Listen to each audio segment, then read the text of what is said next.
projecte d'implantació de la formació virtual a la Facultat d'Infermeria a través de l'assignatura Tècniques i procediments. Aquest és un tutorial que descriu la presentació final del projecte d'en Francisco Rodrigo del Màster TIC i Docència. Començarem a fer una breu descripció de què ens trobarem en aquest projecte. Primer de tot, important remarcar que el projecte es planteja la incorporació de la formació virtual a la Facultat d'Infermeria, que aquesta Facultat d'Infermeria, els estudis d'infermeria, sempre han estat eminentment pràctics i la professió infermera està molt orientada a la pràctica assistencial. I en el moment de prendre la decisió de quin projecte es feia, ja es veia venir que seria un projecte de difícil implantació. A partir d'aquí, dels objectius que ens marcàvem a l'hora d'implantar el projecte van ser el d'incorporar les TIC de manera efectiva a la Facultat d'Infermeria, en els estudis d'infermeria, de que els professors que actualment imparteixen aquests estudis adquirissin o potenciessin la seva sensibilitat per l'ús de les TIC en el seu àmbit docent, i tot això es va plantejar fer-ho a través d'una assignatura.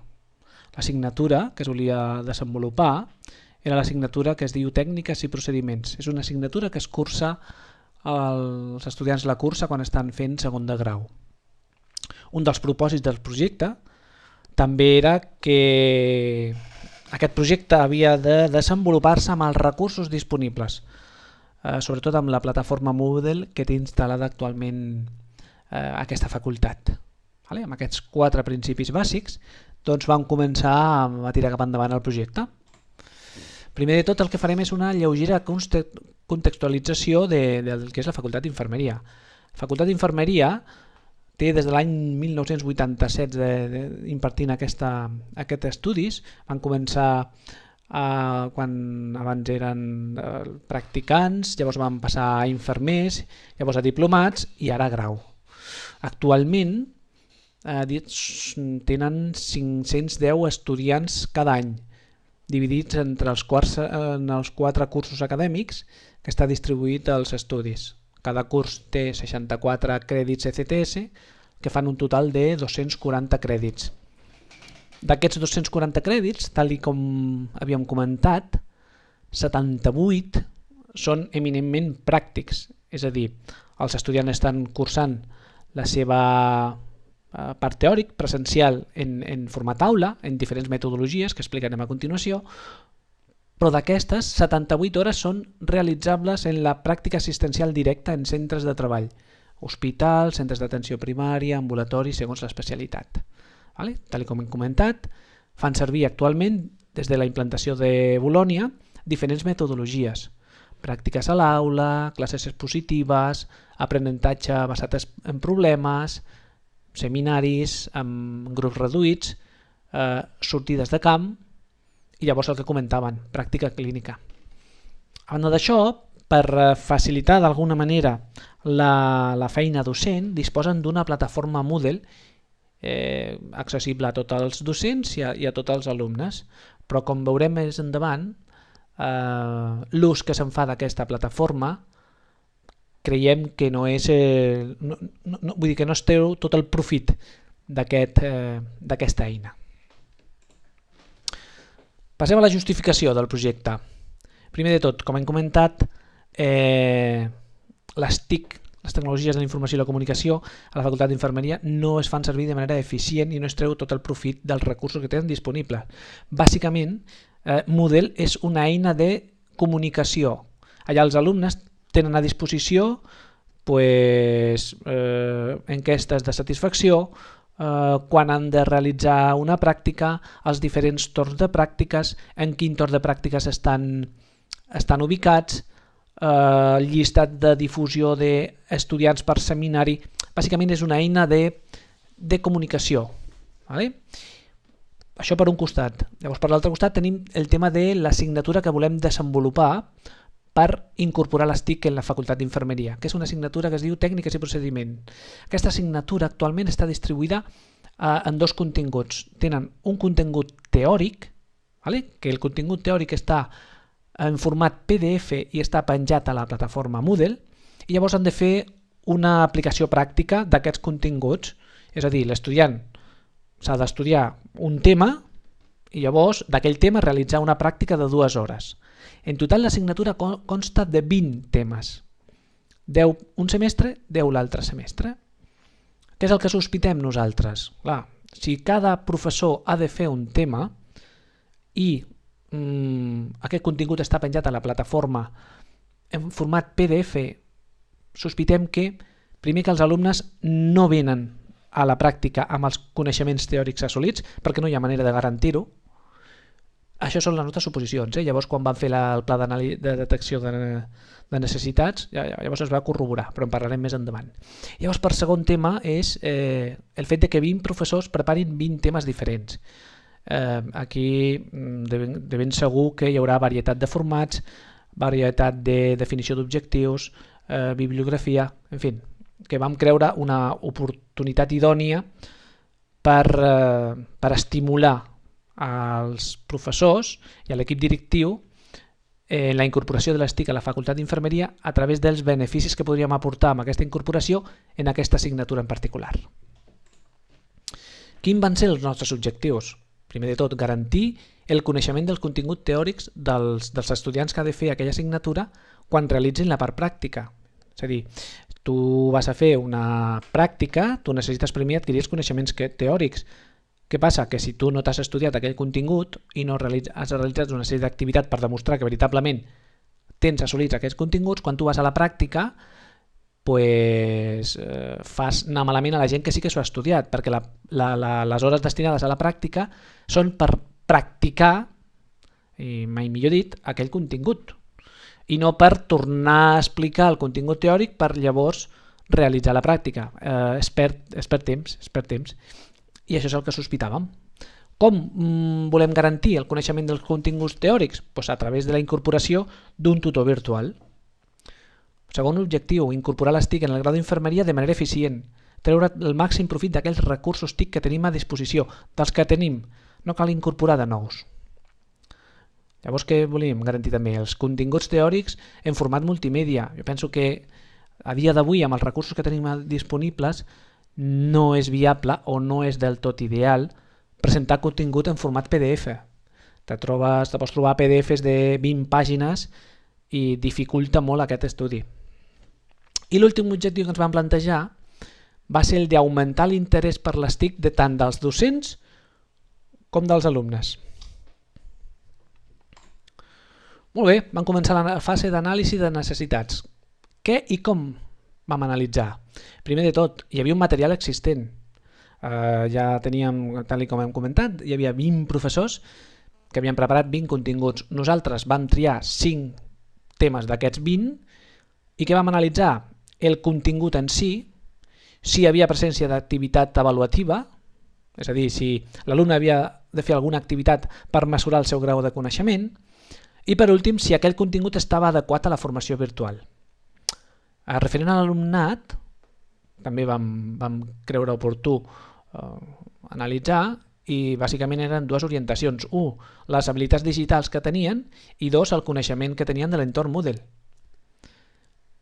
Per tercer, havíem d'analitzar l'entorn i l'entorn a diferents vies. Una és la plataforma Moodle, quina versió tenia i si tenia algun tipus de limitació, i per l'altre costat s'havia d'avaluar el professorat implicat i a l'equip directiu, a veure el grau de cooperació que podríem trobar. A partir d'aquí, què vam trobar d'aquesta anàlisi? Primer de tot, tal com pensàvem, el material hi havia varietats de formats. Cadascú feia la seva presentació d'una manera. Te trobaves documents amb bibliografia, d'altres sense. Bibliografia sense normativa Vancouver. En fi, els objectius d'aprenentatge estaven mal definits. Hi havia confusió a l'hora de definir un objectiu com definir una activitat. La formulació de l'objectiu no era el correcte. Llavors el material per descomptat que no estava adequat a la formació virtual. Algun d'ells van ser copy-paste de llibres o de recursos web. I per últim, no hi havia cap activitat per avaluar el coneixement assolit per l'estudiant. Referent a l'alumnat, a través de l'enquesta de satisfacció vam enviar una enquesta, tots els participants d'aquesta enquesta van demostrar que tenien uns coneixements d'Eines 2.0 i de Moodle suficients com per realitzar el plantejament que faríem d'aquest projecte.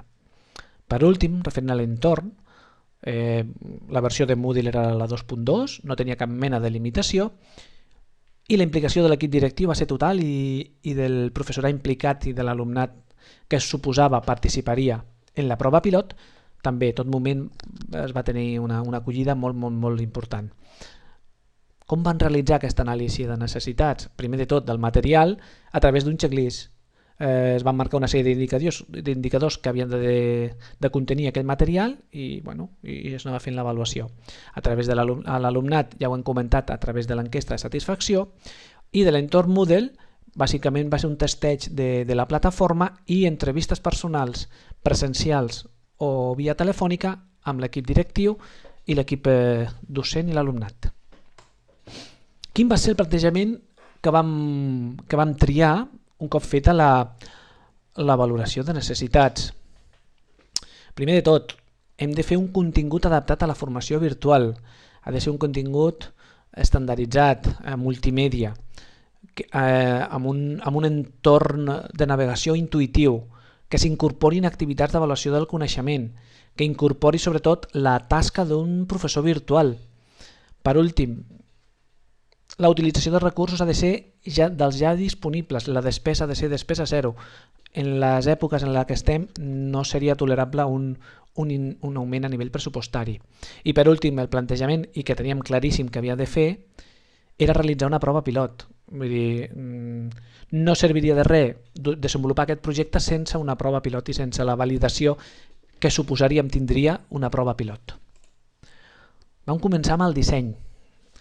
Primer de tot vam definir l'equip d'avaluació del procés. Està clar que és un projecte prou important com per incorporar a un grup multidisciplinar a l'hora de fer l'avaluació.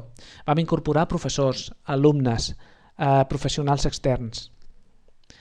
El plantejament que es va fer de tot el projecte era amb una orientació clara al constructivisme significatiu. És a dir, l'alumne ha de veure l'aplicació, primer de tot que ha de construir el seu propi coneixement i segon que ha de veure l'aplicació futura d'allò que està aprenent, emmarcar allò que s'està aprenent en l'aplicació pràctica. En una professió com la infermera això és importantíssim. I llavors vam proposar una solució, que va ser modificar el contingut ja existent incorporant recursos hipermèdia, utilització del recurs lliçó de Moodle amb preguntes incorporades per tal de mesurar el coneixement de l'alumne i que l'alumne prengui consciència del seu propi coneixement, plantejament de fòrums de debat per la resolució de casos i aquí és on participaria la tutorització del professor virtual i el que comentàvem abans de fer un entorn de navegació simple, intuïtiu, adaptat a la formació virtual. I per últim que l'avaluació seria de cada mòdul, no del semestre.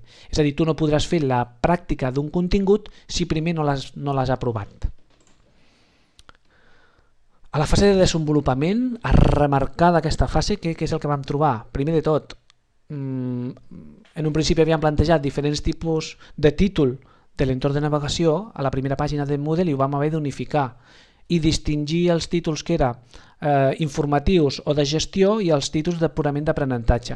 Llavors veurem unes imatges. Vam incorporar més etiquetes descriptives de les que havíem pensat.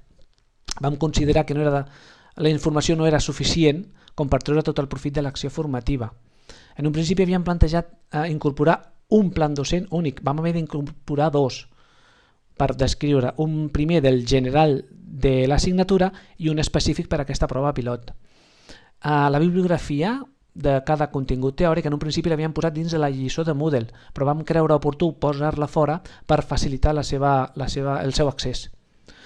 Ens vam trobar que vam fer pàgines de Moodle, pàgines de la lliçó, les lliçons amb un número elevat de pàgines i dificultava també l'estudi i vam haver de rectificar. I per últim, el contingut de cada lliçó s'havia de redistribuir d'una manera lògica. Aquí veiem 4 imatges del resultat del desenvolupament. Veieu els diferents colors aquest de gestió, per dir alguna cosa, on hi ha una benvinguda i on hi ha una avaluació, aquí un altre color el que és la finalització i de color groc el que serien els continguts merament d'estudi. Si veieu aquí marcat en vermell tenim el contingut teòric, marcat en blau tenim els fòrums de resolució de casos pràctics i per últim aquí tenim una mostra de les avaluacions que han tingut els alumnes, tant de la resolució de casos pràctics amb un fet i la nota que han tret de cada contingut teòric. La implementació, primer de tot el que vam fer amb la implementació va ser definir els criteris que havíem de tenir d'avaluació de la implementació. Primer de tot el testeig de tot el funcionament, de tots els recursos, de tot el contingut que havia a la plataforma, havíem de fer un testeig de que tot funcionés. Però llavors a banda havíem de fer una valoració de si la presentació del contingut era l'adequada, si era idoni el plantejament que es feia en el format de contingut teòric, resolució de cas pràctic, bibliografia i sobretot també la idoneïtat de la resolució del cas pràctic a través del fòrum de debat. Llavors avaluar també la tasca que feia el professor virtual en la tutorització i per últim que tothom avalués la preferència de format amb el format que hi ha actualment o amb el que planteja aquest projecte. A partir d'aquí vam començar la prova pilot i d'entrada vam tenir una incidència amb la matriculació dels 5 alumnes que vam considerar en un principi que s'havien de matricular. Després de parlar-ho amb el grup d'avaluació es va creure oportú incorporar professors que realitzessin l'acció formativa igual com si fossin uns alumnes que visquent en la seva pròpia pell la realització d'aquesta tasca seria molt més important la seva avaluació i veritablement va ser així. En total vam matricular un alumne i 2 professors. Vam tenir dificultats també per trobar gent per fer l'acció formativa. Estem a final de curs i els alumnes estaven amb avaluacions i els professors estaven també en avaluacions, exàmens, correccions. La prova pilot. Què podem dir de la prova pilot? Primer de tot, tots els participants de la prova pilot van realitzar tots els continguts teòrics. Tots van participar en els fòrums de resolució de casos pràctics en el qual vam trobar diverses interaccions entre alumne i alumne-docent, cosa que va ser molt gratificant, la veritat, com a docent. I per últim, tots van poder realitzar també l'enquesta de satisfacció. Però per contra, no va haver cap aportació al fòrum de dubte. En aquest cas val a dir que el WhatsApp va ser una millor opció a l'hora de contactar entre alumnes i en cas de dubtes. No va haver cap presentació en el fòrum de presentacions i no tots els alumnes van consultar el fòrum de qualificacions. Què podem avaluar de la prova pilot? Van realitzar diverses correccions del contingut teòric, faltes ortogràfiques, imatges que no es veien, vídeos que no es veien. Vam unificar formats dels paràmetres de la lliçó, és a dir, hi havia lliçons que hi havia un seguiment de la quantitat de pàgines que has llegit de la lliçó i hi havia alguna que no, i vam unificar criteris. Hi havia lliçons que s'havien d'incorporar més preguntes, que no van ser suficients. El plantejament de la nota del cas pràctic era a través d'un apte no apte. Això es va canviar perquè el model no ho permetia i era un fet no fet. Llavors vam detectar que s'havia de fer un major èmfasi en els diferents punts a tenir en compte. És a dir, no pots donar per entès un missatge que només penges al pla docent, sinó que has d'anar fent recordatori de les coses importants a tenir en compte per part de l'alumnat en el taulell d'anuncis. I per últim, potenciar sobretot les consultes a les qualificacions per veure quins continguts tenen aprovats i quins continguts no tenen aprovat. L'avaluació de la prova pilot, els participants, què van dir els participants de la prova pilot? Primer de tot, l'estructura és correctíssima i va agradar molt. El nou format de l'assignatura el van valorar molt positivament. També van creure oportú la incorporació d'un professor virtual per a mesurar i per ajudar l'alumne en el seu procés d'aprenentatge. En termes generals van valorar molt positivament l'entorn, la primera pàgina de Moodle, l'entorn de presentació de l'assignatura i la navegació, que era força intuïtiva, molt clarificadora i amb uns estàndards unificats. Van comentar que va ser fàcil executar aquesta acció formativa amb missatges clars i concisos i, per descomptat, preferien aquest nou format que el format que havia fins ara. Per últim, conclusions d'aquest treball de recerca, d'aquest projecte. Experiència molt gratificant com a docent. La sensació és de tancar cercle, no? Comencem per l'anàlisi de detecció de necessitats, creem el projecte i llavors l'impartim i més participem com a docent. Experiència importantíssima per aprendre com s'ha de dur a terme, com s'ha de crear una acció formativa. Tothom que ha participat de la Facultat d'Infermeria en aquest projecte ha valorat molt positivament aquest plantejament. Importància vital d'incorporar un docent virtual en el procés d'aprenentatge. No et pots refiar únicament a la voluntat de l'alumne per estudiar, perquè a los hechos me remito, s'ha demostrat que no s'ho miren i a l'hora de venir a la pràctica venen sense haver estudiat el contingut teòric. Importantíssim el fet de realitzar una prova pilot per mesurar la qualitat del projecte creat. Te'n vas d'aquest projecte amb la sensació de que els objectius s'han assolit i te'n vas amb la sensació de que Moodle ajuda molt a la tasca docent i a la tasca discent. I per últim, agrair la vostra paciència a l'hora d'escoltar aquest videotutorial.